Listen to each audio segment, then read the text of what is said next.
जय माता दी।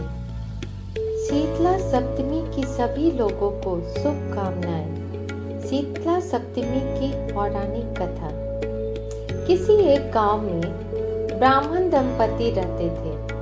दंपति के 2 बेटे और 2 बहुएं थीं। दोनों बहुओं को काफी दिनों के बाद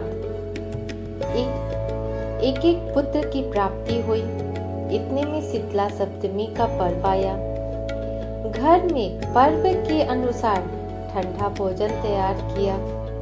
दोनों बहुओं के मन में विचार आया कि यदि हम ठंडा भोजन करेंगे तो बीमार होंगे और हमारे बच्चे भी छोटे छोटे हैं।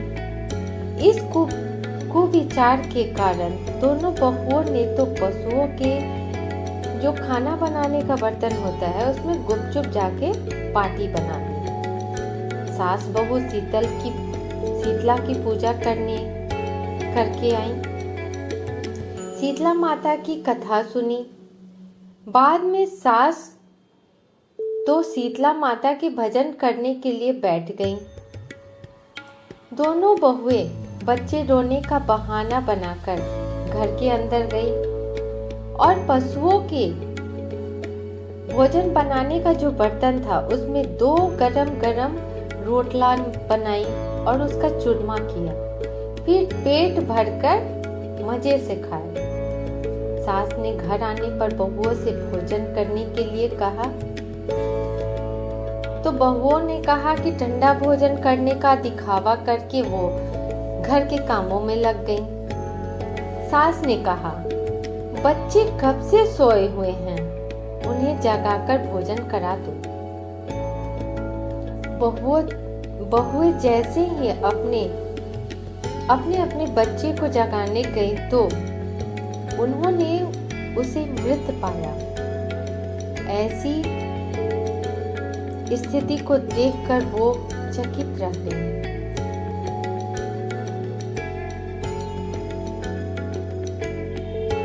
ये सब बहुओं की करतूतों के फलस्वरूप शीतला माता के प्रकोप से हुआ था। बहुएं विवश हो गई।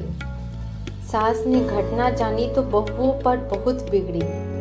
सास बोली कि तुम दोनों ने अपने बेटों की बदौलत शीतला माता की अवहेलना की है, इसलिए अपने घर में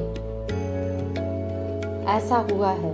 इसलिए तुम दोनों इस घर से अपने बेटों को लेकर निकल जाओ और जब बच्चे जिंदा स्वस्थ हो जाएं तभी घर में पैर रखना।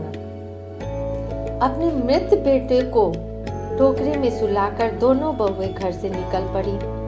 जाते जाते रास्ते में एक जीर्ण वृक्ष पाया जिसे हम खेजड़ी का वृक्ष भी कहते हैं, जिसके नीचे ओरी शीतला दोनों बहनें बैठी थी। दोनों के बालों में विपुल प्रमाण में जू थी। बहुओं ने थकान का अनुभव ही किया था, इसलिए वे दोनों ही उस पेड़ के नीचे बैठ गए जहां पे ओरी और शीतला बैठी थी। वहीं पर जाके वे दोनों बैठ गए। उन दोनों ने शीतला ओरी के बालों से खूब सारी जू निकाली। जूओं का नाश होने से ओरी और शीतला ने अपने मस्तक में शीतलता का अनुभव किया। कहा, तुम दोनों ने हमारे मस्तक को शीतल प्रदान किया है, वैसे ही तुम्हें पेट की शांति मिली। दोनों बहुएं एक साथ बोली कि पेट का दिया हुआ ही लेकर हम मारी भटकती हैं, परंतु शीतला माता के अभी तक दर्शन नहीं हुए। शीतला माता ने कहा कि तुम दोनों पापिन हो, दुष्ट हो, दुराचारी हो। तुम्हारा तो मुख देखने भी योग्य नहीं है। शीतला सप्तमी के दिन ठंडा भोजन करने के बाद तुम दोनों के गरम भोजन कर लिया। शीतला सप्तमी के दिन ठंडा भोजन करने के बदले तुम दोनों ने गरम भोजन कर लिया। यह सुनते ही बहुओं ने शीतला माता जी को पहचान लिया। देवरानी जेठानी दोनों माताओं का वंदन करने लगी। गिड़गिड़ाते हुए कहा कि हम तो भोली भाली हैं, अनजान हैं। हमें नहीं पता था कि गरम खाना नहीं खाना है। अनजाने में गरम खाना खा लिया, जिसके प्रभाव से हम इस कष्ट में पड़ गए। हमें यह पता नहीं था कि हमें उस दिन गर्म खाना नहीं खाना है। आप हम दोनों को क्षमा करें। पुनः ऐसा दुष्कृत्य हम दोनों कभी नहीं करेंगे। उसके पश्चात भरे वचनों को सुनकर, उसके पश्चाताप के भरे वचनों को सुनकर दोनों माताएं प्रसन्न हुईं। शीतला माता ने मृतक बालकों को जीवित कर दिया। बहुएं तब बच्चों के साथ लेकर आनंद से फिर अपने ससुराल लौट आई। गांव के लोगों ने जाना कि दोनों बहुओं को शीतला माता के साक्षात दर्शन हुए हैं, तो वे दोनों ही बहुओं की धूमधाम से स्वागत करके गांव में प्रवेश कराया। बहुओं ने कहा कि हम गांव में शीतला माता का मंदिर का निर्माण कराएंगे, इसलिए चैत्र माह में शीतला सप्तमी के दिन मात्र ठंडा खाना ही खाना चाहिए। शीतला माता ने बहुओं पर जैसी कृपा की, वैसी कृपा सब पर करे। माँ शीतला की जय। शीतला माता माँ सदैव हमें शांति और शीतलता, आरोग्य प्रदान करे। शीतली तुम जगदम्बा, शीतली तुम जगत पिता, शीतली तुम जगदात्री, शीतलाय नमो नमः। प्रेम से बोलो जय शीतला माता।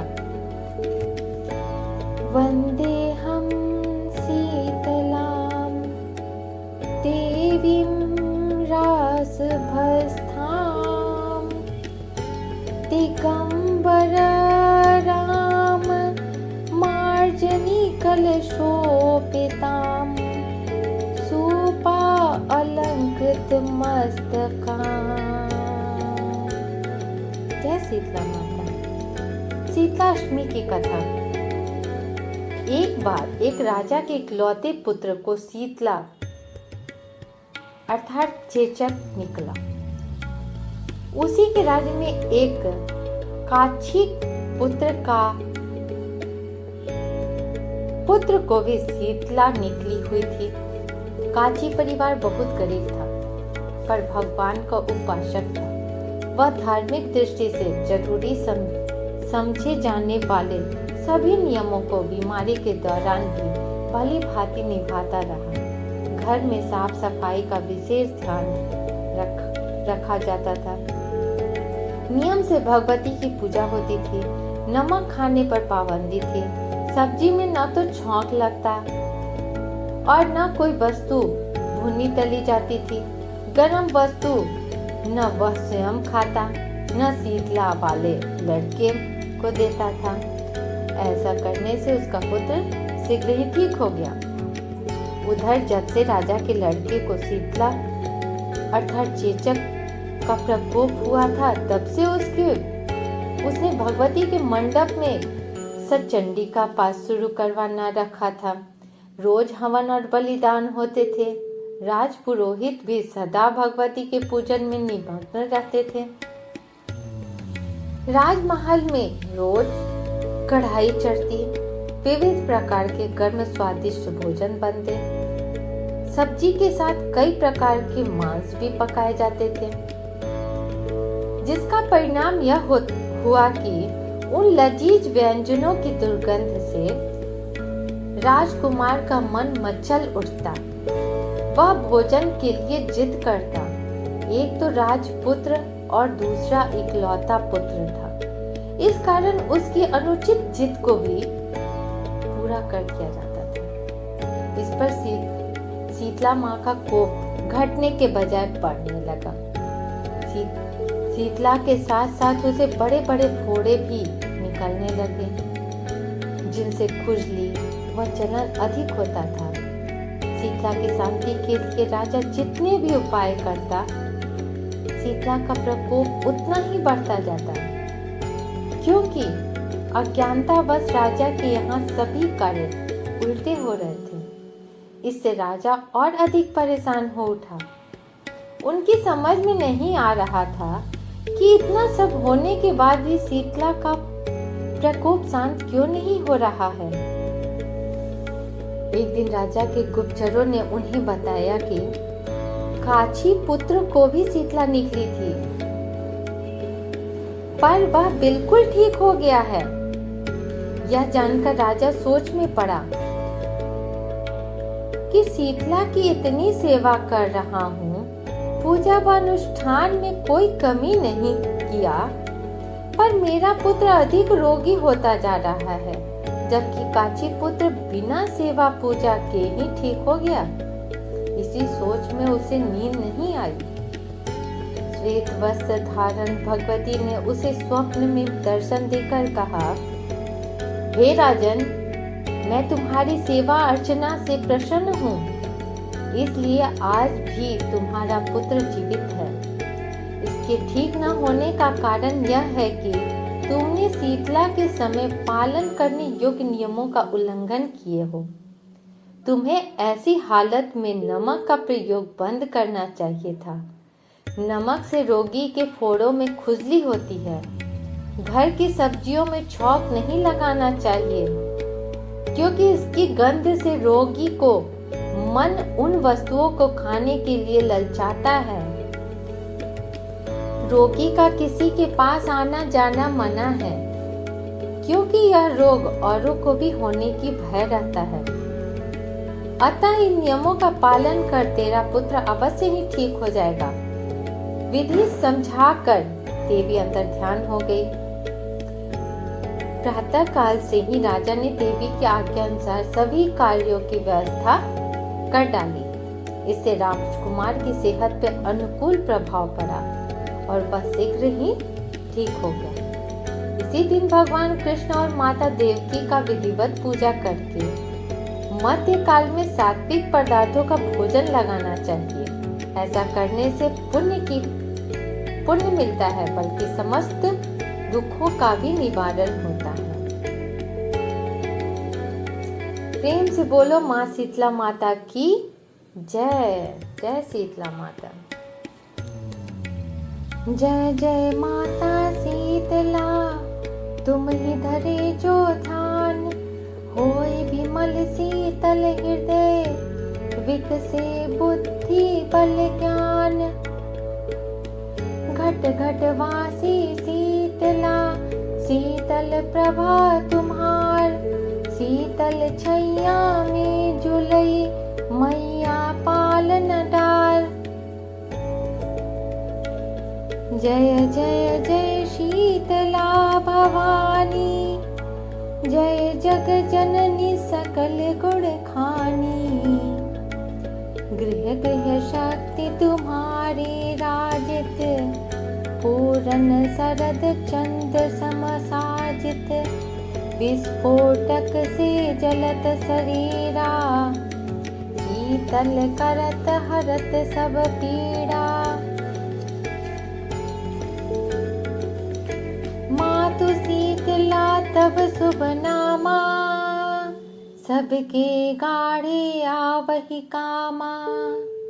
शोक हरि शंकरी भवानी, बाल प्राण रक्षी सुख दानी। सुचि मार्जनी कलश कर राजे, मस्तक तेज सूर्य समस भाजे।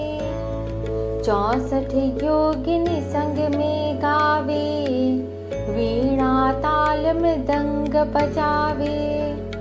नित्यनाथ भैरव दिखरावे, सहस शेष शिव पर न पावे।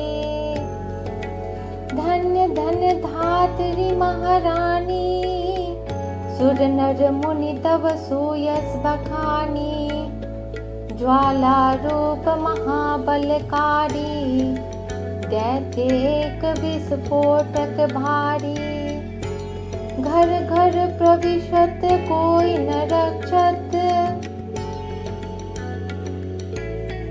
रोग रूप धरि बालक भक्षत। हाहाकार मचियो व्यग भारी, साक्यो न जब कोई संकट टारी, तब मैया धरि अद्भुत रूपा। कर में लिए मर्जनी सूपा, विस्फोटक ही पकड़ी कर लिन्हो। मूसल प्रहार बहुविधि किन्हो, बहु प्रकार वह विनती किन्हा। मैया नहीं भल में कछु चिन्हा, अब नहीं मातु काहू गृह जई हो। जहाँ अपवित्र वहीं घर रही हो, पूजन पाठ मातु तब करिहे। होई आनंद सकल दुख हरिहे, भवकत तन शीतल जइहे।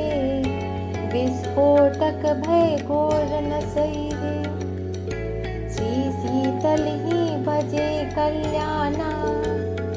वचन सत्य भासे भगवाना। विस्फोटक भय जिमि गृह भाई, भजे देवी कह यही उपाय। कलश शीतला का सजवावे, द्विज से विधिवत पाठ करावे। तुम ही शीतला जग की माता, तुम ही पिता जग के सुखदाता। तुम ही जगदादि सुख सेवी, नमो नमामि शीतल देवी। नमो सुख करनी दुख हरनी, नमो नमो जगतारिणी तरनी। नमो नमो त्रैलोक वंदनी, दुख दारिद्र्यक निकसनी। श्री शीतला सोड ला महला, रुन लिन्होणी की माँ तुम मंदला। हो तुम दिगंबर तनुधारी, शोभित पंच नाम असबारी। रासव खर वैशाख सुनंदन, गर्धव दुर्वा कंद निकंदन। सुमिरत संग शीतला माई, जाहि सकल दुख दूर पराई। गल का गल गंडाधि जो होई, ताकर मंत्र न औषधि कोई। एक मातु जी की आराधन, और नाही कोई है साधन। निश्चय मातु शरण जो आवे, निश्चय मातु शरण जो आवे। निर्भय मन इच्छित फल पावे, कोढ़ी निर्मल काया धारे। कोढ़ी निर्मल काया धारे, अंधा दिक दिज दृष्टि निहारे। बंध्या नारी पुत्र को पावे, जन्म दरिद्र धनी होई जावे। मातु शीतला के गुण गावत, लखा मुख को छंद बनावत। या में कोई करे जननी शंका, जग में मैया का ही डंका। बनत राम सुंदर प्रभु दासा, तट प्रयाग से पूरब पासा। पूरा तिवारी मोर निवासा, ककरा गंगा तट दुर्वासा। अब विलंब में मोहि पुकारत, मातु कृपा को बाट निहारत। पड़ा द्वार तब आस लगाई, रक्षा करहूँ शीतला माई। बड़ा द्वार सब आस लगाई, अब सूधी ली शीतला माई। यह चालीसा शीतला पाठ करी जो कोई, सपने हूँ दुख व्यापे नहीं। नित सब मंगल होए, बुझे सहस्र विक्रमी शूल। भाल भल किंतु जग जननी का ये चरित, रचित भक्ति रस बिंदु। जग जननी जय जय माँ, भयहारिणी भवतारिणी भवभाविनी जय जय माँ। प्रेम से बोलो माँ शीतला माता की जय।